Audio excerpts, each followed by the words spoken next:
Hello and welcome back to the Gaming 5. Have you ever read a comment section or a forum thread and it was like... and then you tried to add logic and sense to it and it only made it worse? If you like Zelda, then you know that main entries are far and few between. Fortunately, a new one is in sight, but it still seems so far off, and with the constant potential for delays being what Zelda is, perhaps this HD version of Twilight Princess will tide you over. If you haven't played a Zelda game before, you should know it's a bit of a hybrid of things. The best I can describe it is an action-adventure, dungeon-crawling puzzle game. More modern entries have diversified this formula thanks to modern hardware to add in things like riding a canoe and facing enemy after enemy to impress a topless fairy.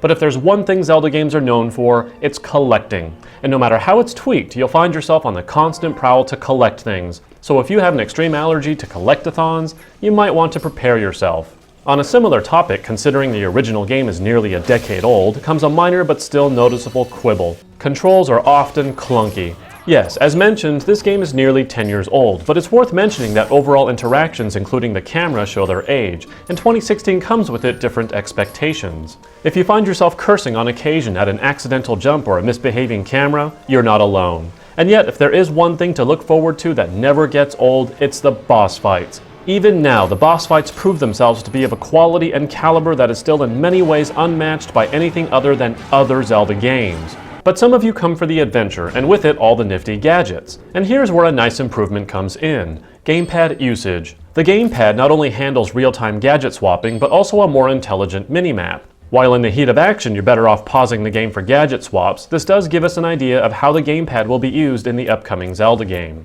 It also offers optional gyroscopic motion control aiming, and while not as nifty as a Wiimote, it gets the job done, and I got used to it fairly quickly. It would have been nice to have the Wiimote motion controls as an option though. Zelda games are known for being epic adventures. Rest assured that you are in for one hell of a ride from beginning to end with lots of things to do in between. From silly things like collecting bugs for this weird girl or snow-leafing down a mountain, activities of all sorts in modern Zelda games are never lacking. Fortunately, this HD rendition finds itself with a couple of extra additions. The first are some nifty Miiverse stamps a la Super Mario 3D World. The next is an amiibo-specific bit known as the Cave of Shadows. You more than likely bought this game as the amiibo bundle, but if not, there's a little something extra there for the amiibo addict we all know is hiding in you.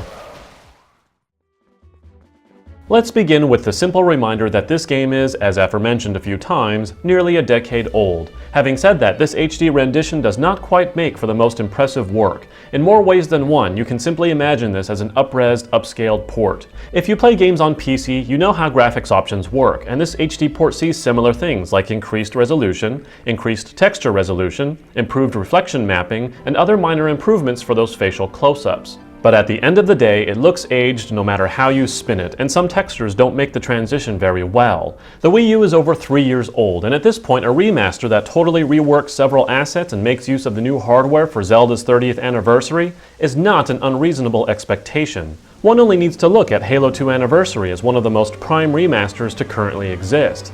To close out on a more positive note, one thing does clearly survive the age: ambience. The mood is set so well between music, lighting, and tone that it's amazing how a game with no spoken dialogue can still convey feeling so well. There will be moments where you will feel, and you won't be able to help it, and all the aged graphics in the world won't matter.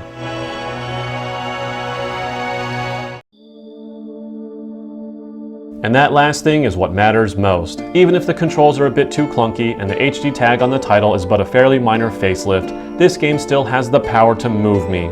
It still hooked me into its adventure. It still made me feel the action in mind-blowing boss fights. It still had me stop to think about how to solve seemingly simple puzzles. And most of all, it still reminded me why The Legend of Zelda is one of my, if not gaming's, top franchises. If you need something to hold you over until the new Zelda entry comes, this might not last until then, but it's worth reliving for the Zelda fan in you, even if the game itself doesn't truly renew its original work for the modern era.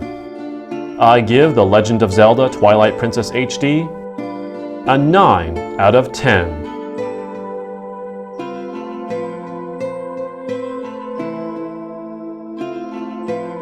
That's it for today. Subscribe for more gaming content delivered directly to your retinas. I'll see you next time on the Gaming 5.